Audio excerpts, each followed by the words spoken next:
Sabe o que você vai fazer na primeira vez que o seu filho desobedecer?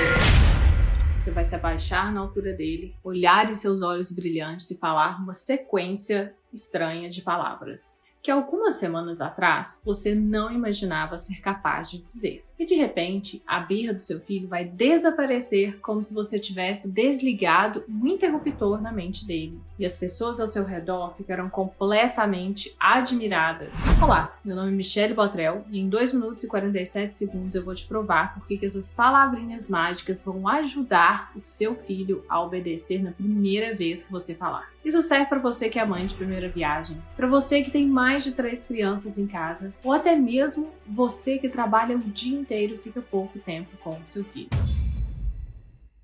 As frases que você terá a seguir foram feitas para crianças com idade entre 1 a 14 anos, e ainda hoje você poderá testá-las com o seu filho na sua própria casa e ver que realmente funciona. Isso eu posso garantir que das 10 vezes que você utilizá-las, 8 vão funcionar muito bem. Por quê? Porque as 656 mães que testaram essa metodologia antes de você mandaram inúmeras mensagens, dizendo que é muito melhor falar algumas palavrinhas do que bater, gritar, castigar a criança como faziam antes. Mas talvez você diga, Michelle, eu já tentei conversar com meu filho e não funcionou. Por que dessa vez vai dar certo? Porque as palavras que você vai usar a partir de hoje são diferentes de tudo que você já testou antes. Deixa eu te fazer uma pergunta. Você já percebeu como que o seu filho fica lá vidrado no desenho animado? Não parece que ele está completamente hipnotizado? Isso acontece porque os desenhos animados usam uma linguagem que conecta com o cérebro dos nossos filhos. E é por isso que a criança imita o comportamento do desenho animado até quando não está assistindo mais. Agora, por que isso é importante para você? Porque as frases que você terá acesso fará a mesma coisa. Enquanto os desenhos animados usam isso para deixar os nossos filhos viciados, você poderá usar para o seu próprio bem.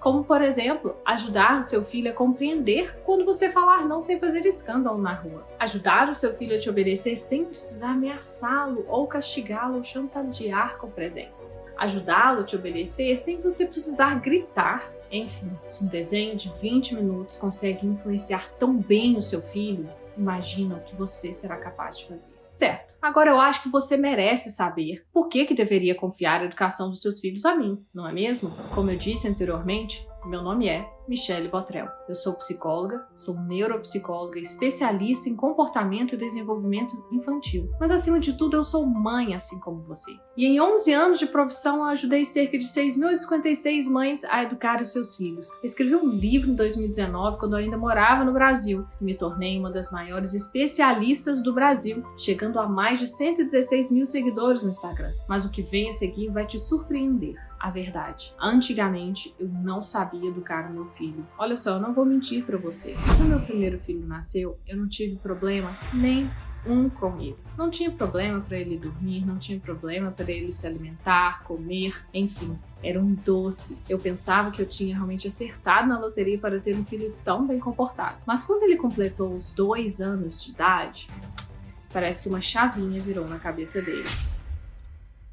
Você deve saber o que eu tô falando. Então aquela criança calma, fofa e obediente se tornou uma criança teimosa, irritante e pirracenta. Onde foi parar o meu filho? Eu perguntava. Eu não sabia lidar com aquilo. Eu vim de uma família no interior de Minas Gerais, que tinha o costume de educar através, obviamente, de punições. Então a única base que eu tinha era essa. Quando eu era criança, minha avó me trancava no banheiro sempre que eu fazia algo errado. Eu amava a minha avó, mas eu odiava ser castigada daquele jeito. E jamais queria fazer isso com meu filho. Porém, um dia as coisas fugiram completamente do controle. E eu me lembro como se fosse ontem. Era uma tarde de domingo, eu tinha acabado de colocar o almoço na mesa. E eu chamei o meu filho para almoçar. Filho, vem almoçar, já está na mesa. Ele me ignorou, começou a correr pela casa. Tempo de quebrar alguma coisa. E eu repetia, filho, você ouviu o que eu disse? Vem almoçar. E ele me ignorou e continuou correndo como se eu estivesse calado. Foi aí que eu resolvi gritar. Pare de correr e vá almoçar agora, antes que você fique de castigo. Ele olhou pra minha cara, riu, debochou de mim.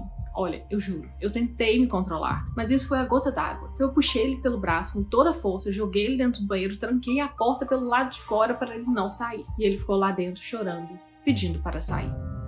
Sim, eu sei, isso é horrível. E o pior de tudo é que o comportamento dele não melhorava. E eu me sentia a pior mãe do mundo. Eu achava que o problema era ele, mas Deus me fez passar por para eu cair na real de que o problema era eu.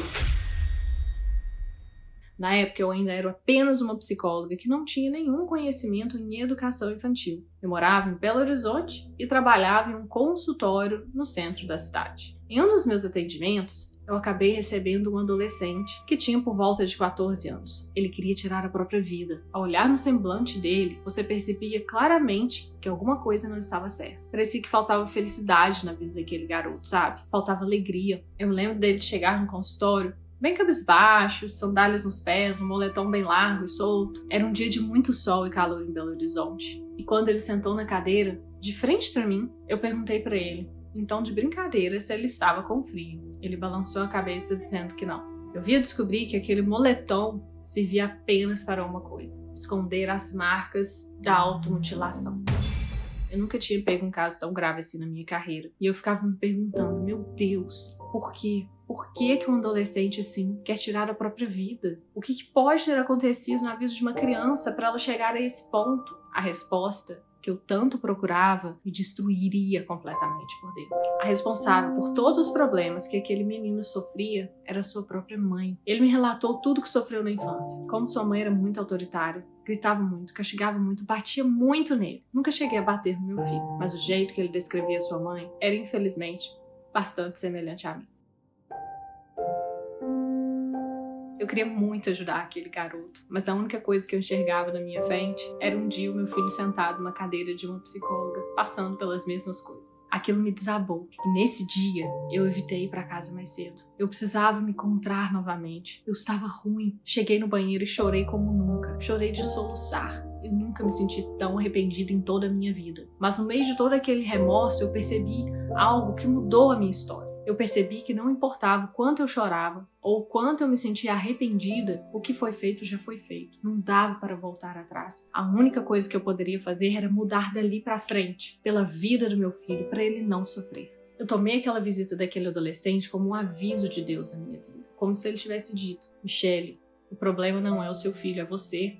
Você quem tem que mudar. E foi a partir daí que eu comecei a dedicar a minha vida toda à educação infantil. Fiz dezenas de formações, pós-graduações, especializações, cursos no exterior. Li tudo que eu podia sobre educação infantil que você pode encontrar por aí. Foram mais de 370 dias de muito trabalho. Tudo valeu a pena, porque eu finalmente descobri como transformar as minhas palavras em ouro para o meu filho. 98% dos pais não sabem disso, e aqueles que não sabem não compartilham com ninguém. Mas agora eu vou revelar as minhas descobertas para você antes que tirem esse vídeo do ar. A verdade é que hoje em dia os pais usam apenas duas formas de educar: o método tradicional e o método permissivo. Se você usa um desses métodos, eu sinto muito em te dizer, mas você foi enganado.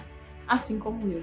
Ambos dois métodos não funcionam e as implicações tendem a voltar cedo ou tarde contra você. O método permissivo, por exemplo, faz a criança não reconhecer os limites e cresça achando que ganhará tudo o que quer para o resto da vida. Você e eu sabemos muito bem que o mundo não funciona assim.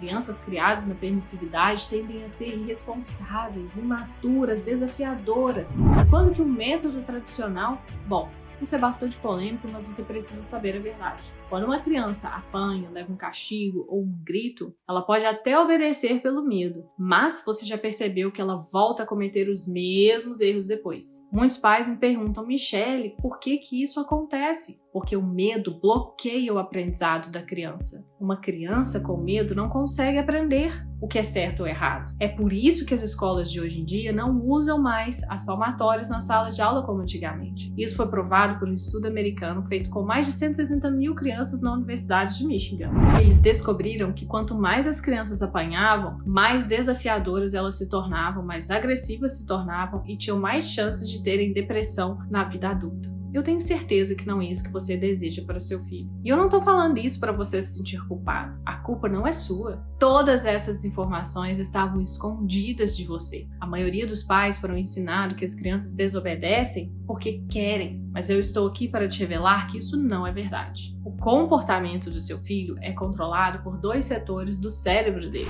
A parte de fora, chamada setor lógico, e a parte de dentro, chamada setor emocional. O nosso cérebro cresce também de dentro para fora, como se fosse uma semente, sabe? Como os nossos filhos ainda estão em desenvolvimento, a parte de fora do cérebro, o setor lógico, ainda não está desenvolvida. Michele, o que isso quer dizer na prática? Quer dizer que as nossas crianças são movidas por suas emoções. E se você tentar usar a lógica com o seu filho, vai ser como se entrasse no ouvido e saísse no outro. Ao invés disso, você precisa usar palavras que conversam diretamente com o setor emocional do seu filho. Essa é a única forma do seu filho te obedecer na primeira vez que você falar. É exatamente isso que os desenhos animados fazem. Não é à toa que são tão bem-sucedidos assim. Quando eu descobri isso, eu comecei a assistir todos os desenhos animados que as crianças mais assistem. Patrulha Canina, PJ Masks, Ninjago, Galinha Pintadinha. E eu tomei nota de tudo que eles faziam. As palavras que eles diziam, a forma como eles falavam, a hora que eles falavam. E depois de dezenas de episódios, eu comecei a notar padrões. Por incrível que pareça, em vários desenhos diferentes. As palavras se repetiam. O jeito de falar com os personagens também. Como se eles soubessem realmente falar a linguagem das crianças. Eu olhava para o lado e vi o meu filho vidrado na televisão, como se estivesse hipnotizado, prestando atenção em cada palavra que o personagem dizia. Um pouco frustrada em saber que meu filho obedecia mais o desenho animado do que a mim, mas eu fiquei pensando, será que eu posso causar esse mesmo efeito de desenho quando eu falo com o meu filho? Eu precisava testar isso. Peguei todas as minhas anotações, comecei a montar frase por frase e adicionei os meus conhecimentos em educação infantil. Quando ficou pronto, eu apelidei de método da linguagem da obediência. A primeira vez que eu usei com o meu filho foi quando meu filho queria muito um doce antes do almoço. E eu disse não, que ele poderia comer cenoura ou tomate. E ele ficou muito bravo e estava prestes a começar uma birra que se estenderia por toda a tarde. Mas eu usei a frase mudança emocional. E em questão de minutos, eu evitei uma birra do século. O meu marido ficou de boca aberta. Outro dia, eu usei isso quando ele terminou de brincar. Toda tarde, os brinquedos ficavam extremamente espalhados pela casa. E eu tinha que pegar e arrumar tudo sozinho. Só que dessa vez, eu decidi testar a frase da consequência. E ele colocou todos os brinquedos na caixa. Eu quase não acreditei. Mas restava o teste final. A do meu filho desligar a televisão e ir pra cama. Atira a primeira pedra quem nunca se perdeu em guerra com a criança para desligar a televisão ou videogame. Dessa vez, eu faria diferente. Eu sentei do lado do meu filho, usei a frase da conexão infantil e depois, para reforçar, eu usei a frase da alternativa. O que acontece em seguida deixou o meu queixo no chão. O meu filho levantou do sofá, desligou a televisão sozinho e me pediu para ir pro quarto com ele. Eu queria pular de alegria na hora, mas eu tive que me conter. Eu só sei que os dias foram passando e o linguagem da obediência continuou funcionando perfeitamente. Até hoje eu uso com os meus dois filhos, com o de 4 anos e com o de 9 anos. E claro que não funciona 100% das vezes. A gente está falando de seres humanos,